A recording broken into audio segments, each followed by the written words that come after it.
Hello, everybody, and welcome back to another segment of Life After the Game, where we help you transition once your playing days are done and you're entering the real world. So today's topic is a topic that was requested by many of you student athletes out there, and it's a topic for me. As I was explaining to our guest before we started recording, it's something I'm learning the ropes for. Learning how to manage my money, manage my finances, and manage my credit score. So I'd like to welcome Tambreshia Richardson, who is the founder of Blissful Financial Solution. She's a credit consultant and a financial literacy educator. But again, thank you for joining us, Tambreshia. I really, really appreciate you taking the time to talk about this stuff. Thank you. I appreciate the introduction and thank you for allowing me to be here. And hello to everybody. Again, my name is Tambreshia Richardson. And again, I'm the owner of Blissful Financial Solution and Sense for Youth, which is a youth education program designed to educate children from early age up through their teenage years into early adult about financial literacy. So I am a wealth improvement strategist, credit consultant, and a financial educator. Quick background about me. I have a Bachelor of Business Administration in Accounting and my Master in Business Administration from Sam Houston State University. So building lasting credit. And so many people, and Kolby and I discussed earlier, credit, it's a topic that you don't hear much about, or when you do, you don't think that it really matters to you. So as you're transitioning to life after the game, what does that look like? How does it impact you now? Your credit score is something that is very important. Your credit reports it becomes your new report card or your new transcript as you become an adult. So in school, you're used to getting that report card every 6 to 9 weeks. You get a transcript at the end of each semester, but your credit report is going to be an ongoing report that gives information of you as an adult. How do you pay your bills? What major bills do you have? So a few things to kind of look at there with building credit are credit cards, student loans, and a car note. I don't know about a lot of you all, but my fondest memory in college is every store, everywhere you go, they're offering you a credit card. Yeah. And in return, it's usually for, hey, get a free t-shirt, get a free pizza for a credit card. A lot of times students fall victim to it because it's like you need money in college. And you get these credit cards without knowing how to pay it back. Or some people do not have a job in college to make the payment. And unfortunately, you're coming out of college with credit card debt. Mhm. Or the other one is student loans. I hear a lot of negative things around student loans, but one thing that I will talk about is how to look at the positive side of student loans. That yes, you have a debt, but how does it impact you with building your credit? So as you get ready to leave school, you enter the real world, you're working, the importance of those student loans, which I'll cover in the upcoming slides. And then a car note. If you don't have a car note, in the next couple of years, most likely, there's a chance that you might have to get a car note. So just looking at how to build your credit for those type things, which are the common purchases that you'll make coming out of college, or the common payments that you'll be making coming out of college. I like to share this story, just to interject, Tambrisha. You talked about the car note. And like I was telling you, I wasn't really aware of the credit score and how to build my credit score. And so actually, I just got a car note. I just got a car 2 months ago and I Okay. applied for it. And I went there, thinking I'm going to lease something. I'll put a down payment. Let me lease something. And the car dealership, who I was working with, he was like, hey, you got the money, you got the down payment, you have a good Mm-hmm. credit score, but you don't have enough line of credit. You don't have enough accounts underneath you. So he was like, Yep. we're going to have to go through a bunch of different banks to see if they'll take it just because your credit Yep. score isn't that strong. And eventually, luckily, I have a family member who had co-signed with me, but I ran into that problem because I didn't have that credit score. I didn't have the accounts. I wasn't working on that. Right. And that is common. That is definitely common. I'm glad you brought that up because I'll make sure that I tie that in here as we talk about how is your credit score actually determined. Mm. So what I have here is a pie chart to break down your FICO score. I will make sure that you know the difference. There is a FICO score and a Vantage score. Many people are used to Credit Karma, Credit Sesame, a lot of those sites that give you a free credit score, but that's what's called a Vantage score. Nothing's wrong with a Vantage score. However, when you get ready to make these big purchases, such as a mortgage or a car, those lenders are using a FICO score. So it's good to track and just see kind of, where you are from a Vantage score. The only difference is the calculation and the percentages of how they weigh things. FICO score is the most common of what you're going to see from 99% of the time when you're going to a lender, which is why I have that one on here. So starting with your payment history, 35% is going to come from your payment history to calculate your score. If you do not have any payment history, you're missing those 35%, so that's up to 198 points. So FICO score goes from 300 to 850.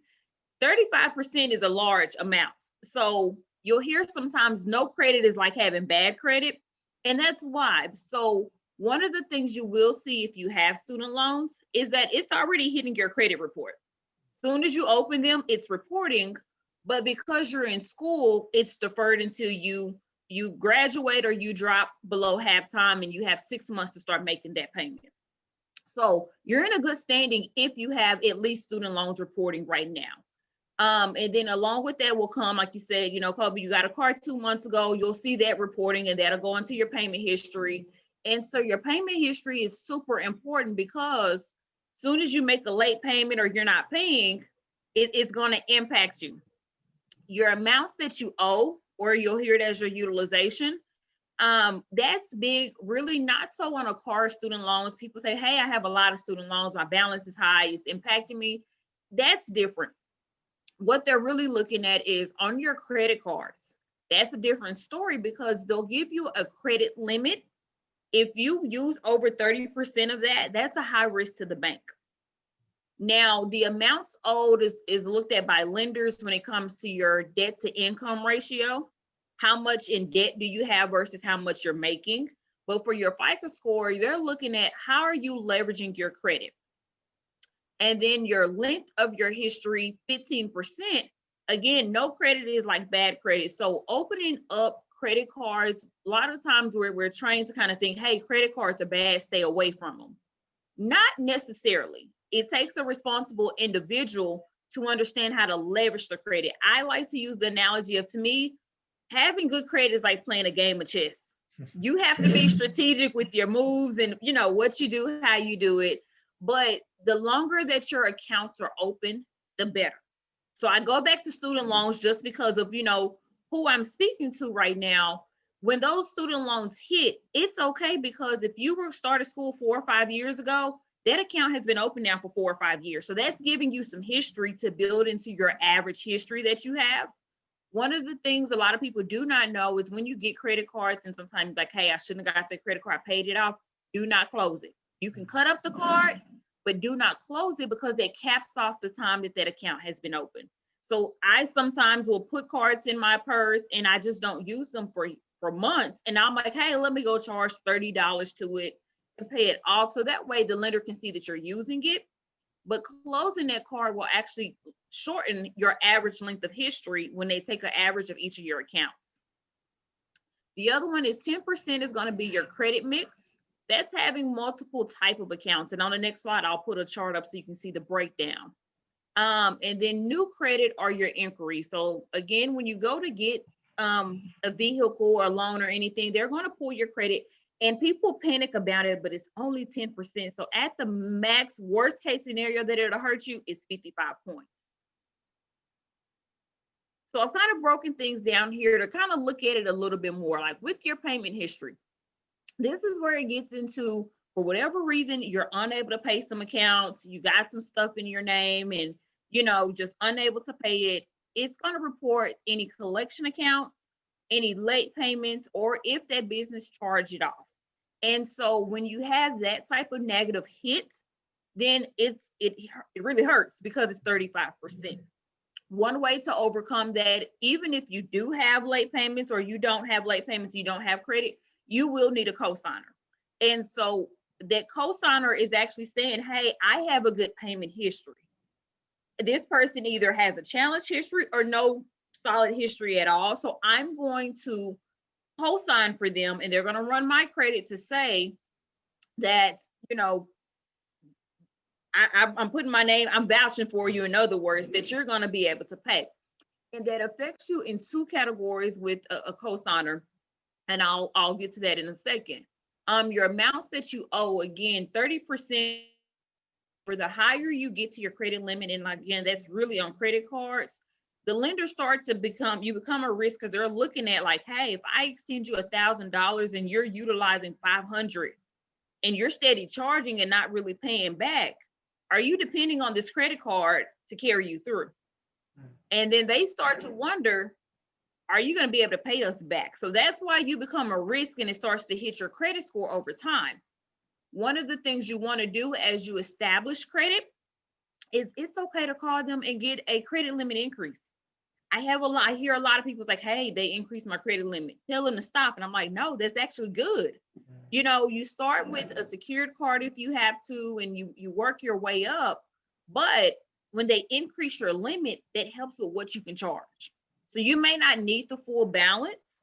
However, I started with Discover in 2012 with a $2,000 limit. And now in 2020, 8 years later, it's $19,300. Do I need that much? No. But just for purchases in case of an emergency, something comes up, car repairs, it's available to me to use if I need it. And I can charge small things to it and it doesn't impact my utilization because the overall available balance is so high, if that makes sense.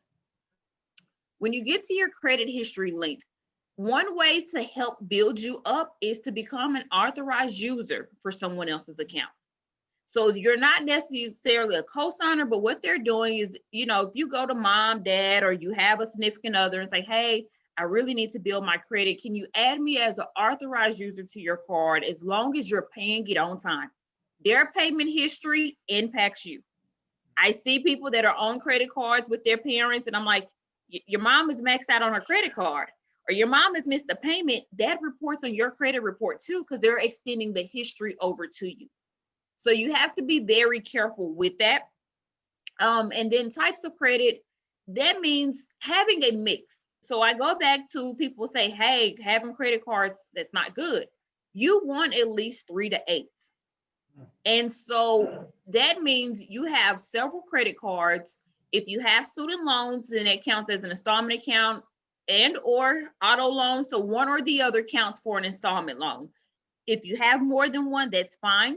You'll notice a lot of time with student loans, it will report as individual accounts each year that you open them. It's okay. You might pay Sally Mae or Navient one set amount, but it reports as 6 loans on your credit report. That's okay.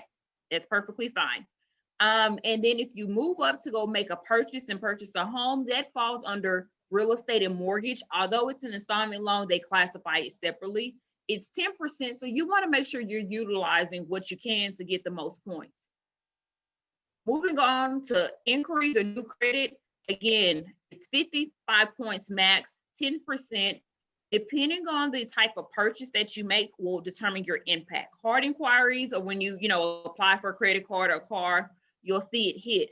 Be mindful that when you make purchases such as a car or a home, it's possible, like you said, Kolby, hey, they're gonna go check a couple places. They know that they're not gonna go to one bank, especially if you don't get pre-approved before you come in. They're gonna check a couple different places. And that's okay because it's in a set time frame. So if they're going to check it, let them check it all within that first week or 2 weeks, those 14 days. So that way it'll impact your score as one, because you'll notice on your credit report, it'll show the date when it was pulled and it'll say auto on it. Then the credit bureaus know, oh, they're getting an auto loan. You have to check with several banks. So although it's like, hey, I got 7 or 8 inquiries, I want them removed, it only impacts your score one time. After that first year, inquiries only go against your score for 1 year. It falls off after the second year. So once it hits that 2-year mark, it'll come off. So it's not a big deal. Now you want to be mindful of the time in between that you're going to apply, because applying for too much at one time is a big red flag of they're trying to get a car, a house, credit cards. Like, what is going on right now? So you'll want to kind of spread things out a little bit, but don't get so wrapped up of, hey, they keep pulling my credit. If it's for auto, something like that, it's okay. A lot of times too, as you're transitioning, when you go to get an apartment, even if you're not going to purchase a home and you want to go get an apartment, they will check your credit.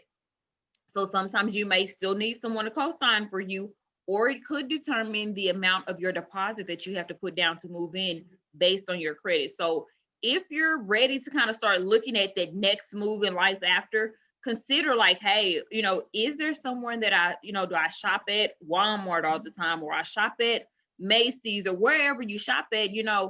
Sometimes you can start with those store cards. Start with a store card to start building your credit. Move over to a major credit card. If your score isn't where it needs to be, it's okay to go for what's called a secured credit card. That's telling the bank, hey, I don't have a lot of credit. I'm going to put down X amount of payment. It's okay to put down the down payment. Capital One is good about telling you like, hey, we did a credit check, and I've had people like, hey, my score is in the low 500s, but they only had to put down $49. And it gives them a $200 limit. Just put something small in that card. Amazon Prime, Hulu, Netflix, put something like that on there, pay it off each month, and you'll notice over time, they'll give you your money back with a secured card and open you up an unsecured card. So it's not too soon to start building. If you're able to, and hey, I can make this purchase or make this payment for what I purchase each month, go ahead and start building now. So the credit card, you're saying as a student, getting a credit card and paying off that is a good way to start before entering the real world after you graduate. Yes. And you will notice, even like Discover and some of your big credit card companies, they offer a student card. Mm-hmm. So if you're still enrolled as a student right now, you can look at that, and you don't necessarily have to charge it right now, but open it up while you're a student so that it increases your chance of getting a student card versus just a regular card. And I've personally, I've seen with some of my teammates and classmates, when they get a credit card, they're like, oh, I got this flashy card. Let me buy a PS4. And they're like, oh, it's cool because I can buy this PS4 for $400 and make a minimum payment of just $35. So when someone opens up a credit card and uses it, I know you mentioned you probably shouldn't go past 30% of your spending limit or whatever your limit line is. Mm-hmm. Should they pay it off right away every month, or is paying that minimum payment okay? So I recommend paying if you don't pay it off, pay as much of it as you can, because when you first open a card, they'll do an introductory no interest for 6, 9, or 12 months. After that, you're going to start paying interest on it. A lot of times with these credit cards, it's like 20%. And so if you're paying just the minimum and it's accruing interest on it, you're going to be paying forever. It may take you over a year to pay that off. So, it's okay to say, hey, I'm going to buy this new what's coming out now? Is it PS5? PS5, I believe. Yeah. PS5.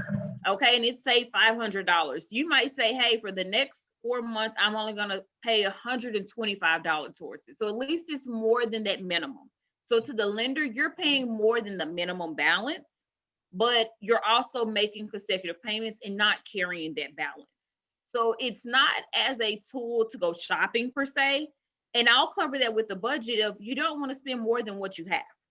Now, life happens and something comes up, you need to buy new tires, you don't have the money, then, use that card and work on paying it as you need to, because that's better than sometimes going to take out a loan. And sometimes it's a hassle to go to family members to borrow money, so use it, use your best discretion of how to use it, but it's not necessarily free money. So that's a very good, example that you brought up of, hey, I can go buy all this stuff. Remember that you have to pay it back.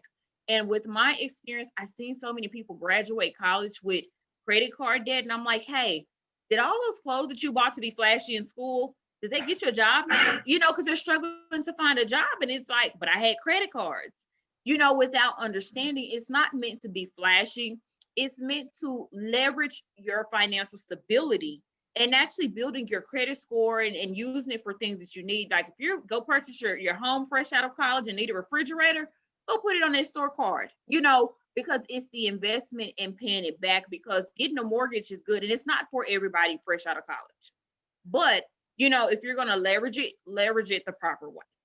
Moving on to student loan tips, make sure I want to cover this one because this one is very important. As I said before, it definitely can impact your credit. Know your loans. NSLDS.ed.gov, the National Student Loan Database. If you receive loans in school, it's going to have all your information on all your student loans, who your servicer is, your interest rate, all of your information. You're going to know your grace period. So as soon as you graduate or drop below halftime, you want to make sure you know your grace period of when you're supposed to start paying. Your lender should be in contact with you. But my next tip is stay in contact with your lender. If anything comes up and hey, it might be that you can't find a job, let your lender know. I'm unemployed right now. I'm unable to make a payment. So that way, to the next point, you can pick the right payment option. You want to make sure, oh, okay, I did go get a job. I'm working part-time, at a local bakery or restaurant. Here's my income. They're going to help you pick the right payment option for you because they understand everybody can't pay the normal, the standard option, 10 years, the same amount every month. You might have to go on income basis. That can change next year. So you want to make sure that you pick the right option for what you're going through at that time. Do not panic and don't think, hey, I don't have to pay these back. Student loans can hurt you. If you don't pay them, they will hurt your credit score.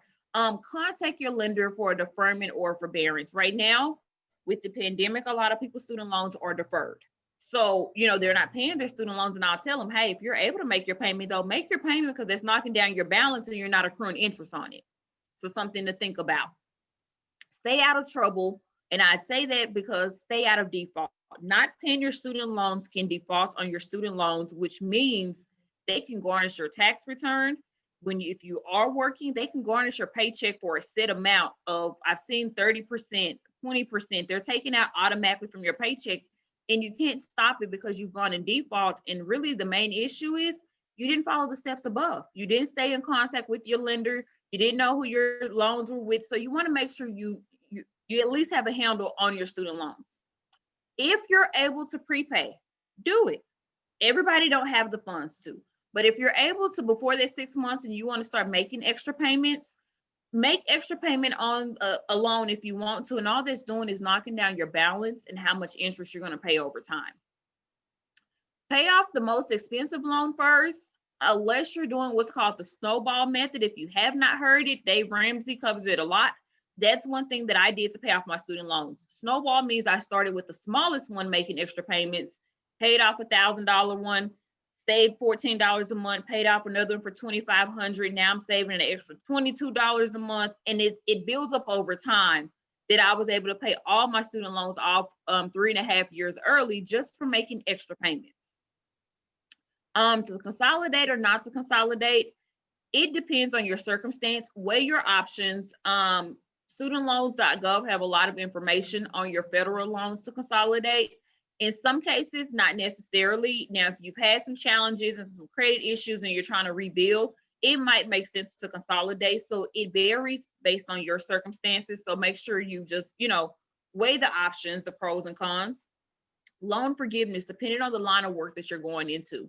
Find out about any loan forgiveness programs. There's, public service teachers forgiveness programs here in Texas for teachers. If you're teaching math, science, and special education, because there's a need, they were forgiving your loans after 5 years, up to $17,500.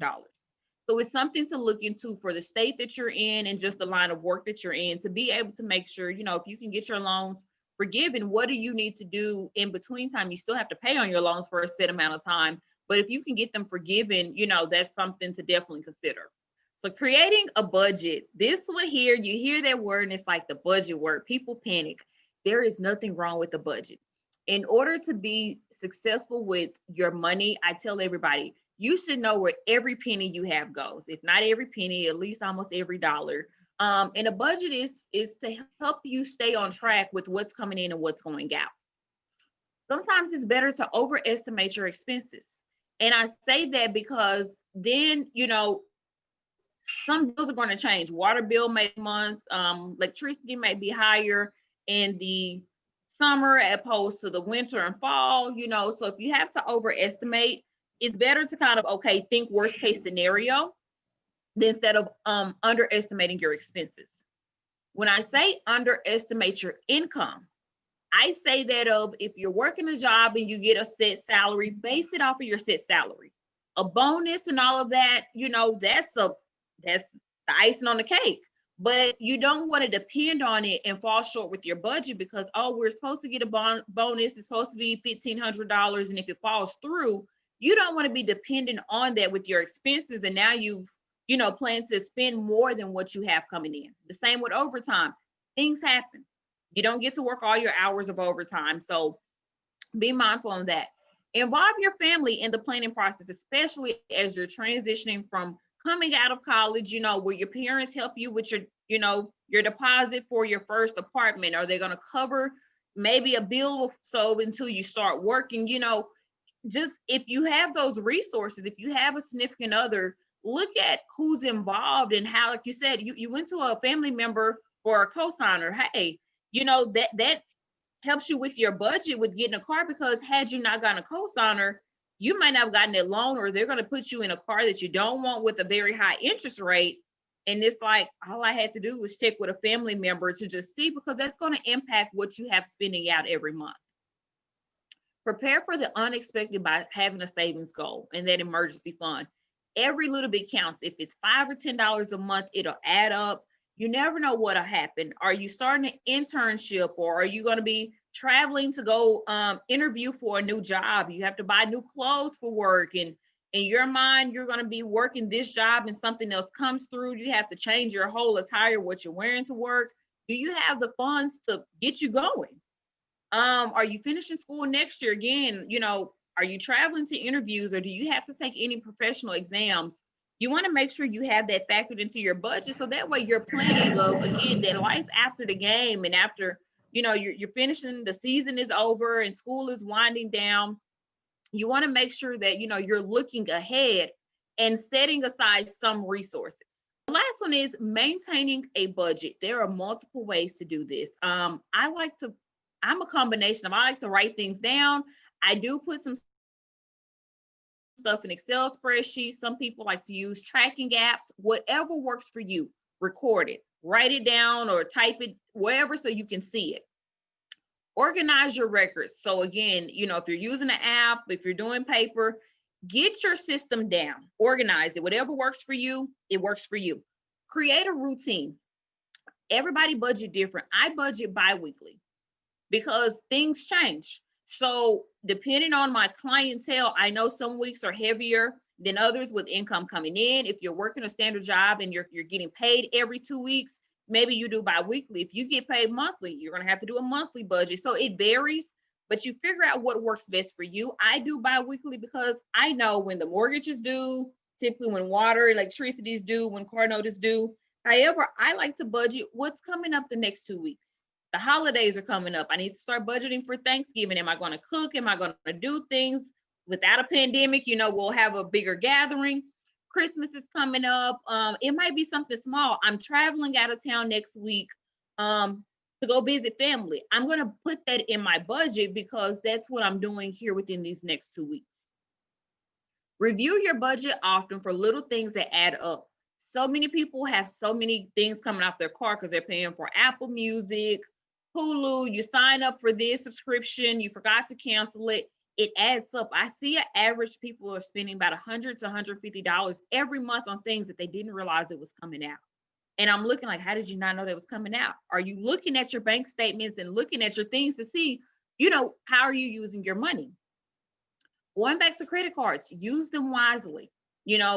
Limit how many you're applying for over time, but you don't want to live off of them.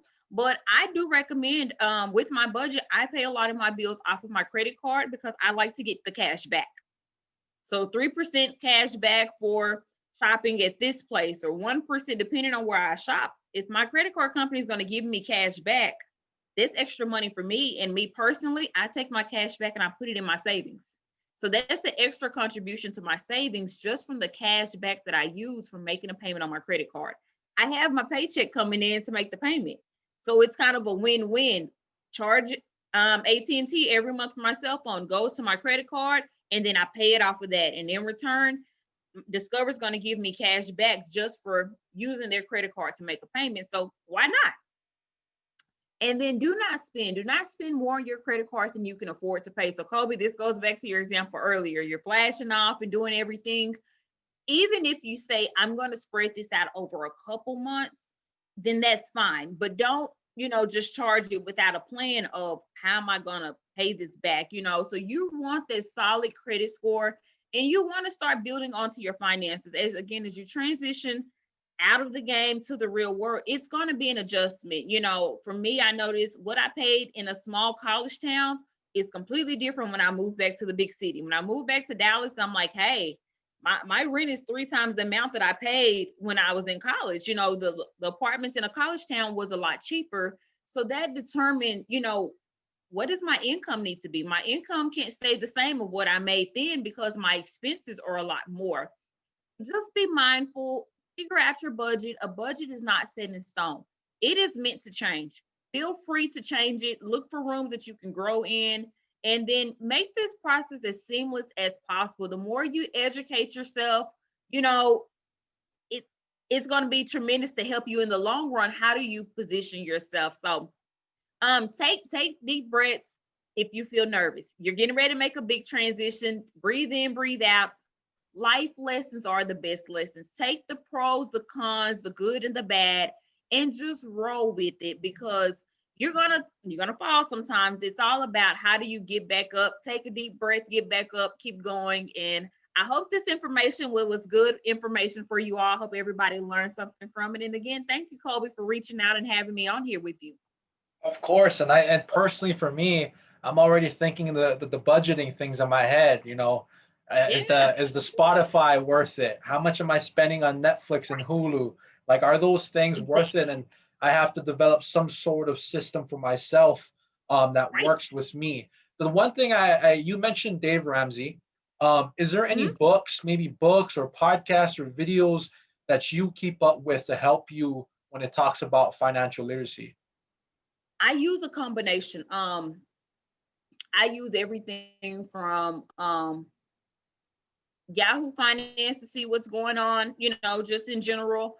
Dave Ramsey has a couple of books. So it depends on if you're ready to just learn about, his technique, or if you're ready to take action, because some of his books are more of an action book, of you putting things down.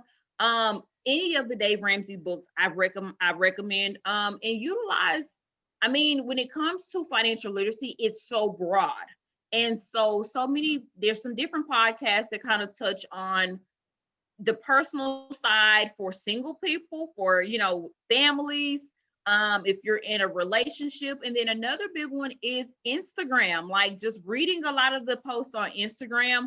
The hashtags, I definitely think go search the hashtag of, young entrepreneurs or women in finance. Really go look for, kind of what's specific to you and what you're looking for. Um, but like I said, I'm a Dave Ramsey person, and I take some of it, and some of it I'll say, hey, I may not agree with every bit of it, and you tailor it. But I think it's great information, and there's so many more resources. I really like, just I find a lot of my podcasts from Instagram. Like, not even you, I use YouTube, but Instagram allows me to also target those hashtags. And so it depends on, in today's time and just the age group of the ideal student, we're kind of more on Instagram, TikTok, that you find a lot of the info. Then YouTube, you're kind of sitting there listening. But really, Instagram and YouTube, if you take just the topic of credit and how to build credit, use it as a hashtag. TikTok has become one of my favorites, just to hear how people are teaching things. And I'm like, hey, I'm late to this bandwagon, just to go figure out, sometimes people say, hey, they told me wrong. Not necessarily. You have to look at the circumstances that they're speaking to. So that's something to be mindful for, because I know credit, it's very hard. People are like, hey, that's a risky industry and you have so many fraudsters. Take the basics. Take the basic information of how to leverage it, what is your FICO score, and just build on it from there. Yeah. Well, again, thank you, Tambreshia, for joining me and sharing this knowledge with everybody. To the student athletes that are watching this, especially if you're a freshman, sophomore, junior, like she was saying, it's never too early to start. So if there's ways for you to build that credit, get that credit card, and be responsible with it, do that. For the people that are graduating this year, don't be too worried. Even though you haven't been working on it, there's still ways for you to get your credit up. There's still ways for to make sure you got your finances in check, and using those tools and the information that Tambreshia just talked about, budgeting and looking at what you're spending. Those are very key. So again, this was life after the game, and hopefully we'll help you through that transition to once when your playing days are over.